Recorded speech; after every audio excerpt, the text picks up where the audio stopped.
Hello everyone, welcome to SSC scholars. So guys, आज हम air force section Y group के लिए इंग्लिश का प्रैक्टिस सेट करने जा रहे हैं, जिसमें सभी क्वेश्चंस काफ़ी ज़्यादा इंपॉर्टेंट हैं। सो वीडियो को बिना स्किप करें एंड तक ज़रूर देखिएगा एंड कमेंट बॉक्स में मुझे ज़रूर बताइएगा आपका स्कोर कितना रहा। बाकी ये इस सीरीज़ का पहला वीडियो नहीं है, काफ़ी सारे सेट मैं आपको करा चुका हूँ। अभी तक अगर आपने नहीं देखे देन प्लेलिस्ट जाकर ज़रूर चेक कर लीजिएगा। सो क्वेश्चन नंबर 1 है आज का, a person who studies the origin and history of words. तो कोई भी ऐसा व्यक्ति, कोई भी ऐसा पर्सन जो ये चीज़ की स्टडी करता है कि वर्ड्स जो हैं, शब्द जो हैं, इनकी उत्पत्ति कहाँ से हुई है, इनके पीछे का इतिहास क्या है, उसको क्या बोलते हैं। सो उसको बोलेंगे एटिमोलॉजिस्ट। ऑप्शन नंबर डी करेक्ट होगा। जो पर्सन इनकी स्टडी करता है उसको बोलते हैं एटिमोलॉजिस्ट और इस पढ़ाई को बोलते हैं एटिमोलॉजी। सो ऑप्शन नंबर डी करेक्ट होगा। इसके अलावा यहाँ पर एक वर्ड है पॉलीग्लॉट, ये काफ़ी इंपॉर्टेंट है। ये हम उस पर्सन को बोलेंगे जिसको काफ़ी सारी लैंग्वेज की जानकारी हो, उसको बोलते हैं पॉलीग्लॉट। देन नंबर 2 आपका है स्पेलिंग टेस्ट से इररेसिस्टिबल की स्पेलिंग बतानी है। So option number B correct होगा। ये करेक्ट स्पेलिंग है इररेसिस्टिबल की। इसका मतलब होता है कि भाई कोई भी ऐसी चीज़ जो बहुत ही ज़्यादा अट्रैक्टिव है, जिसका लालच नहीं किया जा सकता, उसको हम बोलते हैं irresistible. Then number 3 is select the synonym of. Obstacle का सिनोनिम बताना है। सो ऑब्स्टिकल का मतलब क्या होता है? रुकावट। कोई भी काम आप कर रहे हैं उसके बीच जो रुकावट आती है उसको बोलते हैं ऑब्स्टिकल, और इसी को हम इंग्लिश में हिंड्रेंस भी बोलते हैं, यानी ऑप्शन नंबर सी करेक्ट हो जाएगा। Then number 4 is my father was to dash to push the heavy door. ये फिलर से क्वेश्चन बना है। अब यहाँ पर सेंस क्या निकल रहा है कि मेरे पिताजी जो है वो बहुत ही ज़्यादा डैश हैं, मतलब दरवाजे को, हैवी डोर को पुश करने के लिए, तो बहुत ही ज़्यादा कमज़ोर हैं, कुछ ऐसा सेंस निकलना चाहिए। और कमज़ोर के लिए आप यूज़ करते हैं फेबल। फेबल का मतलब होता है कमज़ोर। तो मेरे पिताजी बहुत ही ज़्यादा कमज़ोर हैं इस हैवी डोर को पुश करने के लिए, धक्का देने के लिए। फेंट की अगर मैं बात करूं तो इसका मतलब होता है हल्का। फ्रेगाइल की बात करूं तो होता है आसानी से टूट जाने वाला, और फाल्टरिंग का मतलब होता है लड़खड़ाने वाला। तो यहाँ पर सिर्फ ऑप्शन नंबर बी सेंस दे रहा है कमज़ोर का। देन नंबर 5 आपका है डायरेक्ट इनडायरेक्ट स्पीच से। Number 5 is John said to me do you play cricket. अब यहाँ पर एक इंटरोगेटिव सेंटेंस है, तो सैड टू कन्वर्ट हो जाएगा आस्क्ड में। That means option number A गलत हो गया, टोल्ड नहीं आ सकता, इतना कंफर्म है। सो ए गलत हो गया।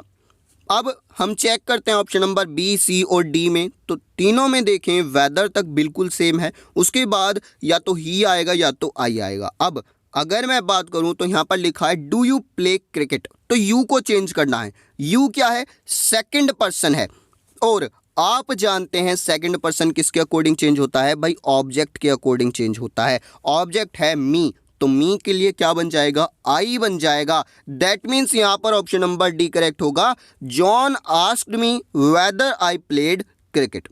समझ आया भाई? फर्स्ट पर्सन को हम सब्जेक्ट के अकॉर्डिंग चेंज करते हैं, सेकंड पर्सन को ऑब्जेक्ट के अकॉर्डिंग चेंज करते हैं, और थर्ड पर्सन में कोई भी चेंज नहीं होता। ये मैंने आपको पढ़ा रखा है डायरेक्ट इनडायरेक्ट स्पीच में। ओके, इसके बाद क्वेश्चन नंबर 6 है select the synonym of meticulous. Meticulous का सिनोनिम बताना है। सो मेटिकुलस का मतलब क्या होता है? भाई कोई भी काम आप कर रहे हैं तो काम को करने में आप बहुत ही ज़्यादा सिस्टमैटिक हैं, सिस्टमैटिक तरीके से आप काम करते हैं, तो आपको बोला जाएगा मेटिकुलस। और इसी को हम बोल देंगे मैथोडिकल, यानी आप क्या कर रहे हैं भाई? सिस्टमैटिक तरीके से काम कर रहे हैं, यानी जो उस काम का मेथड है असल में उस तरीके से काम कर रहे हैं, तो मैथोडिकल भी बोल सकते हैं। डेजल्ट्री की बात करूं तो इसका मतलब होता है भाई कोई भी इर्रेगुलर चीज़ हो रही है या जो ऑर्डर होना चाहिए तब वो नहीं है, डिसऑर्डरली, तो इर्रेगुलर हो जाएगा इसका मतलब, या फिर आप बोल सकते हैं डिसऑर्डरली। इसके अलावा क्वेश्चन नंबर 7 है आपका एरर स्पॉटिंग से, and the question is as he is honest and he is liked by all. अब यहाँ पर आपका मैं बोलता हूँ ऑप्शन नंबर बी करेक्ट होगा। बी पार्ट में एरर है, और एरर क्या है? तो यहाँ से आपको एंड को हटाना होगा। रीज़न सुनिएगा। एंड क्या है? एक कंजंक्शन है। कंजंक्शन क्या करता है? दो सेंटेंस या दो वर्ड्स को जोड़ने का काम करता है। यहाँ पर एक सेंटेंस है ही इज़ ऑनेस्ट, और दूसरा सेंटेंस है he is liked by all. ये दोनों सेंटेंसेस को जोड़ना है। अब इन दोनों सेंटेंसेस को जोड़ने के लिए हमारा कंजंक्शन एज पहले ही लगा हुआ है, तो इसीलिए मुझे दूसरे कंजंक्शन की ज़रूरत ही नहीं है। यहाँ पर एज एक कंजंक्शन का काम कर रहा है और ये दोनों सेंटेंसेस को जोड़ रहा है, तो एंड की ज़रूरत ही नहीं है, पहले ही कंजंक्शन आ गया। यानी बी पार्ट में एरर है, ऑप्शन नंबर बी करेक्ट होगा। और एरर क्या है, एंड को यहाँ से हटा देना होगा। The number 8 is our teacher told us that the earth moves round the सन।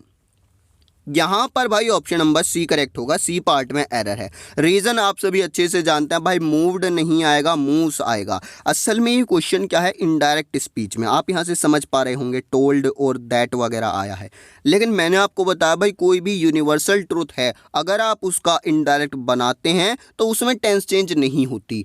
कोई भी यूनिवर्सल ट्रूथ है, फैक्ट है, साइंटिफिक, या फिर आप बोलिए कोई भी सेइंग है, कहावत वगैरह हैं, तो उनमें टेंस चेंज नहीं होता। जैसे sun rises in the east, अगर डायरेक्ट में लिखा है sun rises in the east, तो आपका जो इनडायरेक्ट होगा उसमें पास्ट टेंस नहीं बनाई जाएगी, वहाँ भी सेम यही आएगा, sun rises in the east, tense change नहीं होता।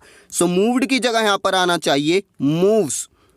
इसके अलावा नंबर 9 आपका है fill in the blanks. I was taken dash by the shocking news of his dismiss. अब ये बेसिकली आपका क्वेश्चन है प्रपोजिशन से, तो टेकन के बाद आप कौन सी प्रपोजिशन यूज़ करने वाले हैं भाई। मीनिंग कुछ ऐसा निकल रहा है कि मैं बहुत ही जो है सरप्राइज हो गया शॉकिंग न्यूज़ को सुन के उसके डिसमाइज की, तो सरप्राइज के लिए आप यूज़ करेंगे taken aback, option number B correct होगा। टेकन अबैक का मतलब होता है भाई अचानक से धक्का लगना, एक तरीके से अंदर आपको सरप्राइज हो जाना, उसके लिए। So option number B correct होगा।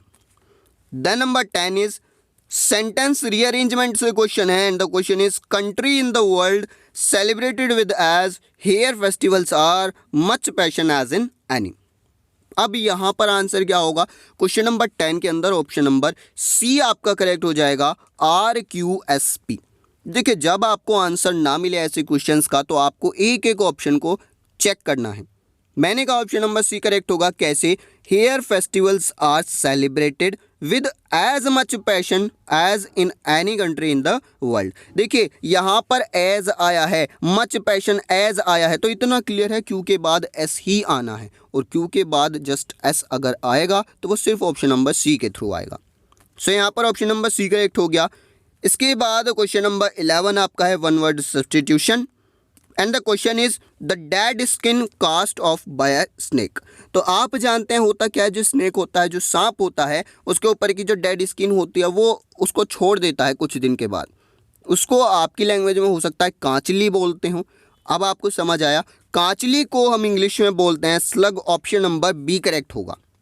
ये डेड स्किन होती है स्नेक की, जिसको वो रिलीज कर देता है, छोड़ देता है, तो इसको स्लग बोलेंगे इंग्लिश में। ऑप्शन नंबर ए है बॉग, जिसका मतलब होता है ब्रांच। स्पेशली जैसे मैं बात करूं, पेड़ की बहुत सारी ब्रांचेज होती हैं, शाखा, टहनी या डाल भी बोल सकते हैं। उसके अलावा पीलिंग का मतलब होता है भाई आप एक तरीके से छिलके वगैरह उतारना। बॉर्ग का मतलब होता है कोई भी नगर, सिटी बोल सकते हो या टाउन बोल सकते हो इसको। द नंबर 12 आपका है चूज द सिनोनिम ऑफ फ्यूरोर। फ्यूरोर का सिनोनिम बताना है। सो फ्यूरोर का मतलब होता है एक तरीके से बहुत ही ज़्यादा उत्तेजित होना, उत्तेजना, उसको हम बोलते हैं फ्यूरोर। और उत्तेजना को हम इंग्लिश में एक्साइटमेंट भी बोल सकते हैं। That means option number D यहाँ पर करेक्ट होगा। अट्रैक्शन का मतलब आप जानते हैं, किसी की तरफ लगाव होना, एंजॉयमेंट यानी आप आनंद ले रहे हैं, सेलिब्रेशन यानी किसी भी चीज़ को सेलिब्रेट करना, मनाना। देन नंबर 13 आपका है एक्टिव पैसिव ट्रांसफॉर्मेशन से, and the question is the bench has dismissed the petition. यहाँ पर आपका ऑब्जेक्ट है द पेटिशन, सो ये सब्जेक्ट बनेगा। द पेटिशन से स्टार्ट हो गया सेंटेंस। उसके बाद आप देख रहे हैं आपका क्वेश्चन है हैज़ डिसमाइज्ड, यानी प्रेजेंट परफेक्ट टेंस का आपका क्वेश्चन है। आप जानते हैं जब भी परफेक्ट टेंस होती है तो पैसिव बनाते वक्त उसमें एक एक्स्ट्रा वर्ड ऐड हो जाता है बीन। दैट मीन्स यहाँ पर ऑप्शन नंबर सी करेक्ट होगा, क्योंकि सिर्फ इसी में बीन आया है। बीइंग कब आता है, बीइंग आता है कंटिन्यूअस टेंस में। सो ऑप्शन नंबर सी यहाँ पर आपका करेक्ट होगा। Then number 14 is select the antonym of wreck. Wreck का एंटोनिम आपको बताना है, अपोजिट आपको बताना है। सो रैक का मतलब क्या होता है, किसी भी चीज़ का विनाश करना, किसी भी चीज़ को डिस्ट्रॉय करना। अब इसका अपोजिट क्या हो जाएगा भाई, किसी भी चीज़ को बनाना, किसी भी चीज़ का निर्माण करना, और उसको हम बोलते हैं construct. Option number B correct हो जाएगा।